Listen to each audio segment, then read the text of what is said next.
Այս տարվա տվյալներով Արցախում 30 մշակութային օբյեկտ անմիջական սպառնալիքի տակ է։ Հուշարձաններին սպառնացող վտանգի մասին են ահազանգում մասնագետները։ 2021-ից ի վեր արձանագրվել է հայկական մշակութային ժառանգության ոչնչացման, աղվանացման, խեղաթյուրման եւ անօրինական վերականգնման ավելի քան 220 դեպք։ 14 մշակութային հուշարձան ըստ փաստագրման հիմնովին ոչնչացրել են։ Այդ թվում կանաչ ժամ, մեծ թաղերի ամենափրկիչ Սուրբ Սարգիս եկեղեցիները։ Ցանկը երկար է։ Այս եկեղեցիների տարածքներում կատարվում են կամ շինարարական աշխատանքներ, կամ կարևոր ամբողջականությունը ներկայացնող հատվածներն են ոչնչացված, կամ արձանագրություններն են քերված, լանդշաֆտի փոփոխության խնդիրներ կան, որոնք սպառնում են հուշարձանների գոյությանը։ Հայկական մշակութային ժառանգության համակարգված ոչնչացումը չի վրիպել նաև միջազգային հանրության աչքից։ ԱՄՆ-ի միջազգային կրոնական ազատության հանձնաժողովը 2024 եւ 25 թվականների իր զեկույցներում շեշտել է. հայկական ամբողջ ժառանգությունը Արցախում կանգնած է հիմնովին ոչնչացման սպառնալիքի առջև։ Կովկասագետ Ավանեսովն ասում է, թշնամու մշակութասպան մասշտաբային այս քաղաքականությունը իրականացվում է անմիջապես Ադրբեջանի նախագահի հրահանգով։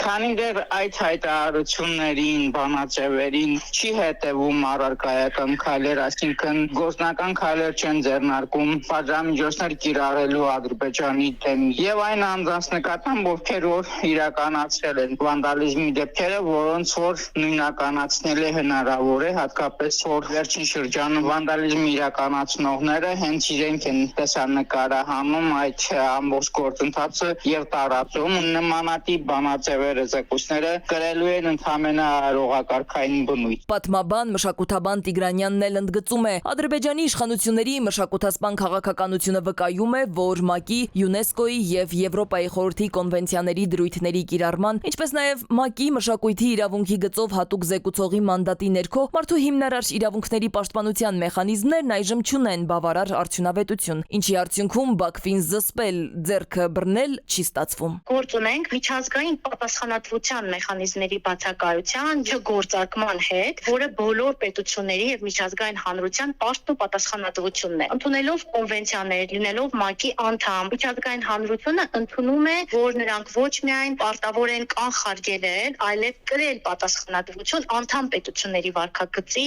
եւ համընդհանուր իրավունքների խախտումների վերաբերյալ, բայց մենք տեսնում ենք, որ այդ միջազգային հանրության դերը այս իրականության տիրույթում իրեն չի արդարացնում։ Արցախում հայկական մշակութային ժառանգության համակարգված ոչնչացումը շարունակում է անպատիժ մնալ միջազգային արձագանքների ու զեկույցների ֆոնին։ Մինչև միջազգային կազմակերպությունները շարունակում են արձանագրել փաստերն ու օդում ընդունել բանաձևեր, անպատժելիությունը կանաչ լույս է վառում Ադրբեջանի համար։ Իսկ այդ ընթացքում յուրաքանչյուր ավերված եկեղեցի, խաչքար ու հուշարձան ոչ միայն անցյալի հետքն են ջնջում, այլև ապագայի իրավունքից զրկում մի ամբողջ ժողովրդի։